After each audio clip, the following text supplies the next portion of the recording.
Hey everyone, it's Adrian from Tabletop Titans here today to talk to you about the brand new Drukhari Codex and the subfactions inside of it. As a Drukhari player myself, I was really curious to see how they would pan out.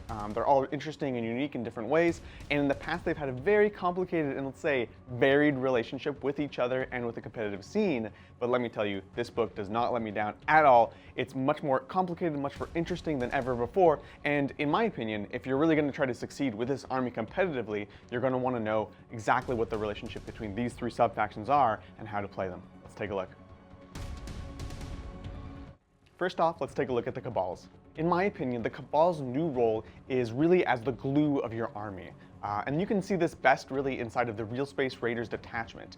This is a brand new detachment that you can take from the basis of any normal standard detachment, such as a battalion. The way it works is essentially you have to take at least one succubus, one archon, and one homunculus, and then subsequently one unit of Kabalite warriors, one unit of racks, and one unit of witches. Once you've done that, they all combine into a single force. They all get their individual chapter tactics, right? So each of the cults, covens, and cabals abilities you keep.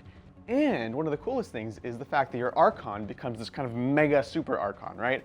His rerolls all work on all three of those different factions in the army. And this gives rerolls once to hit, which is actually something that's not easy to come by. So it's a really interesting and unique new way of playing them that's different from the triple patrol that they've traditionally been stuck inside of. Now the standout Cabal unit specifically is the Archon himself. He's an absolute beatstick, and just like the Codex himself, this is kind of the dream Archon that we've always wanted. Especially if you kit him out with something like the Djinn Blade, he can just wreck almost any unit in the game, just absolutely brutal. But in my opinion, the best way to use him is as a support unit, right? You're gonna give out your buffs of rerolls if you're running him in a real space detachment, but more importantly, you're gonna be using the Ancient Evil ability to make one of your enemy's units fight last. Now, there's other fight last in this book, of course, with things like the Incubi, Drukhari, Master Blades, has that ability as well, but these all rely on certain rerolls, right? And as a player, you really want to reduce the number of chances you have to fail any given ability in the game. So being able to run up with the Archon, make something fight last, and then bring in your big block of really fragile Incubi or Witches to actually do the work is really the way to go. So in my opinion, this guy is amazing, absolute must-take, and he's incredible. Now on top of that, personally, I really like Cabal of the Black Heart, and let's talk about them for a second. Their roles have changed over the new book. The way they work now is really they are all about blades for hire. What happens now is they give the +1 power from pain to blades from hire as well. And so what this means is you can have things like Incubi and Mandrakes charging turn 1, getting the benefits of hitting with +1 much sooner, and also getting the invulns, of course. This utility is amazing.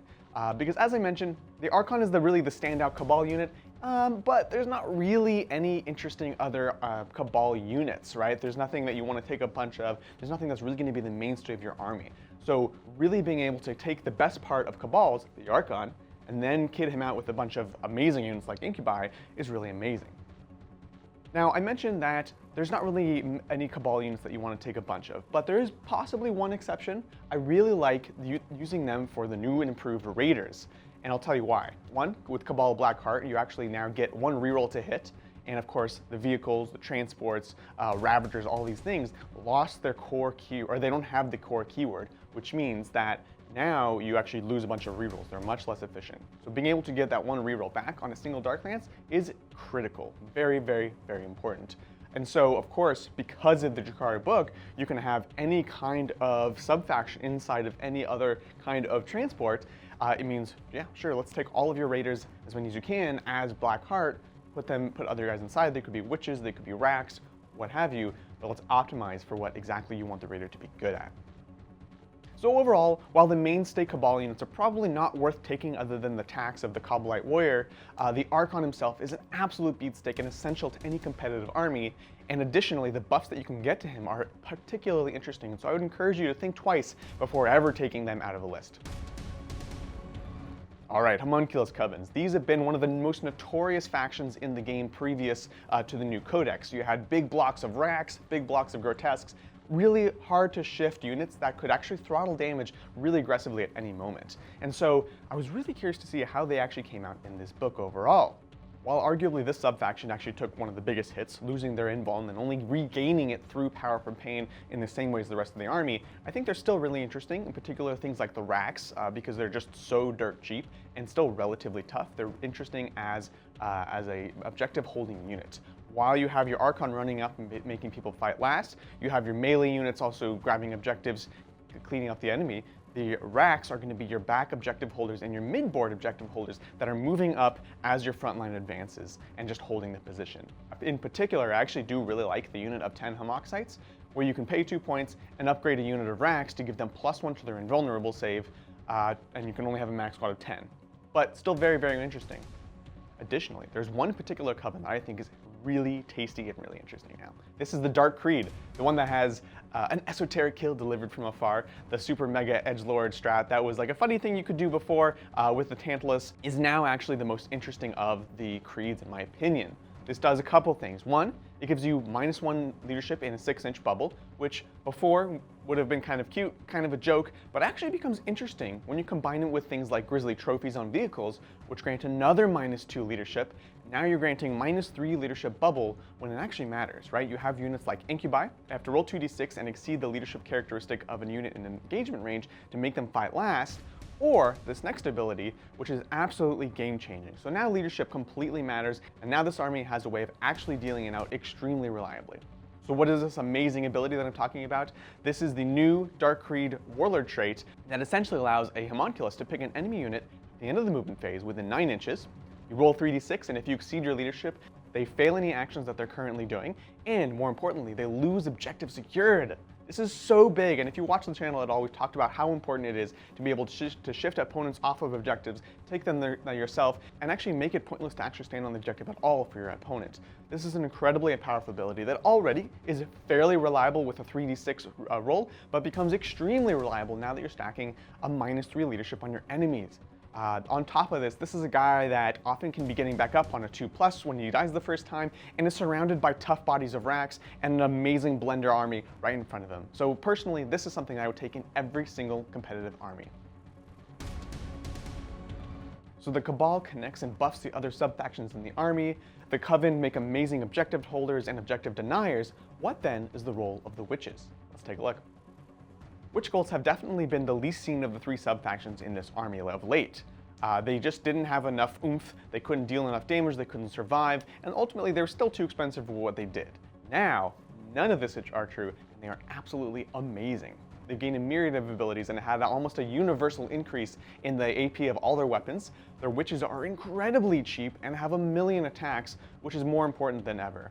Also, this subfaction arguably benefits the most from the new power from paint chart, gaining invulns from range, and more importantly, gaining the ability to actually advance and charge from turn 2 onwards. When you're jumping out of raiders or venoms, this ends up having a huge boost to their mobility, and they just have a giant threat range, which is incredibly powerful in the new edition. I would personally recommend a unit of Blood Brides in any Wych Cults army. It's 2 points more, but you're getting the +1 weapon skill, you're getting the increased Blade Artist ability, and they're just an amazing unit that you can kit out with a ton of special weapons, more than any other unit really, and also they're actually quite cheap, which makes them still amazing throwaway units, right? Warhammer is often much about all these hammers that you're throwing at your opponent. Even if they die, you're still getting done what you need to get done, and this army, more than any other army in the game, can have many of these hammers.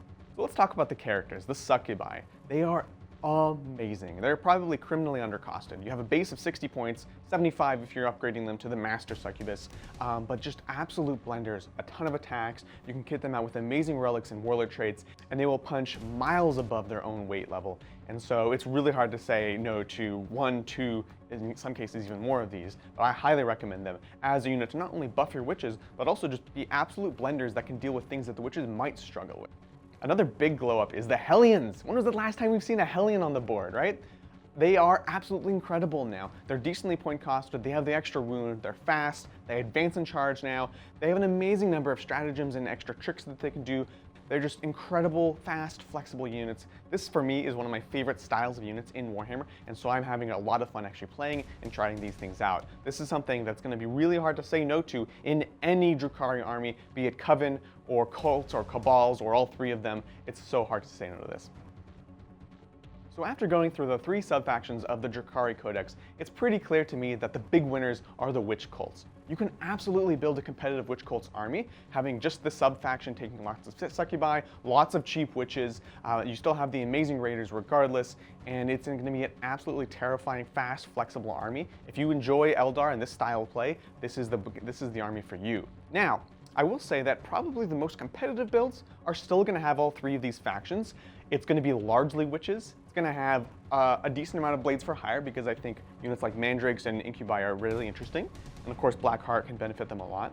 The Archon is really difficult to say no to. That Fight Last is an amazing ability, and let's be honest, he's also very cheap for what he does. And last of all, the Coven really offer the ability to take away objectives secured, which cannot be underestimated in any army. And ultimately, the Racks are still cheap, tough bodies, right? They're going to be tougher than the witches that can be very durable in melee, but die to a stiff breeze out in the open. So really, in my opinion, it's the combination of these 3 subfactions that are going to make this an absolute powerhouse, and it's going to be tearing up the meta. So definitely let us know in the comments below if you found this video to be interesting, useful. Let us know if there's anything that you think about the new Codex. I'm really excited to get out there, start playing, and we'll catch you guys next time on the Tabletop.